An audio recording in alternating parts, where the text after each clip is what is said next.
Hi there. I wanted to show you a really good way of collecting ideas in Studio One.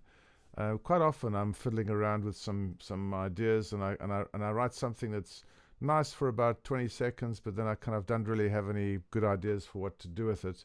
So then I kind of save the project, and maybe I come back to that project later and I have another idea, then they aren't related. Now I've got two or three ideas in the same project.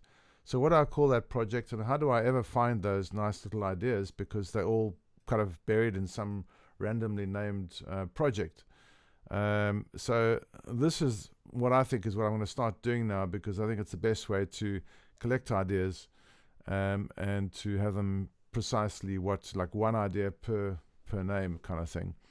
So now if you use this files section over here, Studio One has this fantastic ability to drag and drop uh, either whole tracks or clips into a folder, like a normal sort of Explorer folder type thing.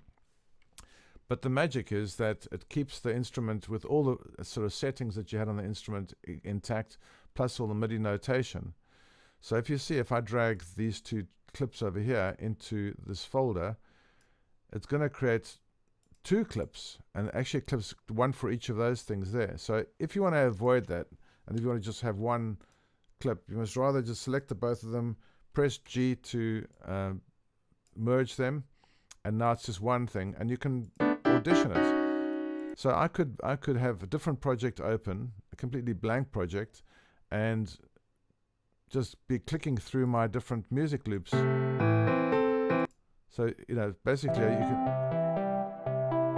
you can have all these ideas, different types of ideas that you can name sort of quite specifically for what they sound like, and that's just for that particular riff or something.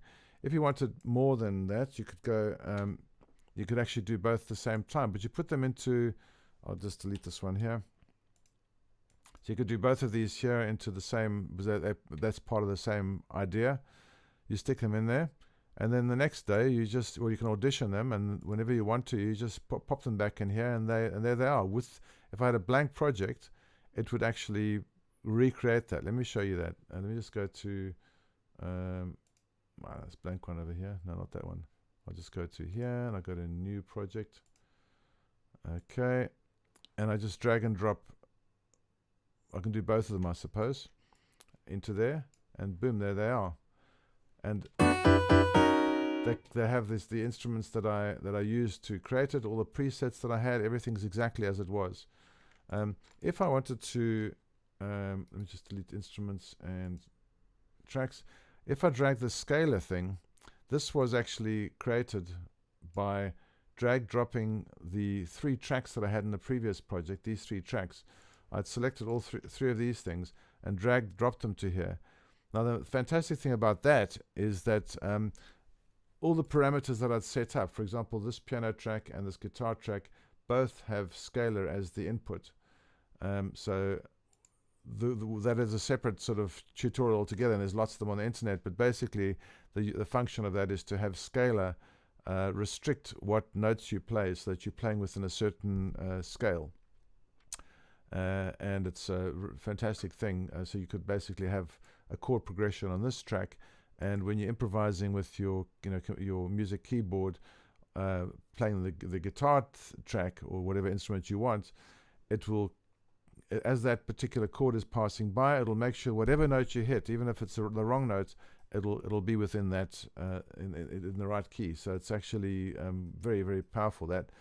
But that's a separate thing. This is the scalar. But basically what I'm saying is that you could create tracks with whatever templates, whatever sounds, whatever parameters you wanted, and drag and drop them and create not only melodies or drums and bass, but also technical things like your mixer or stuff like that. You can drag and drop your mixer settings, multi-instruments, whatever you want. You can drag drop into the file section here, and it's just drag them back into an empty project. Fantastic functionality, really.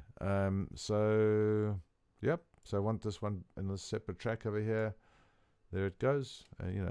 Just whatever I want from any place on my file section.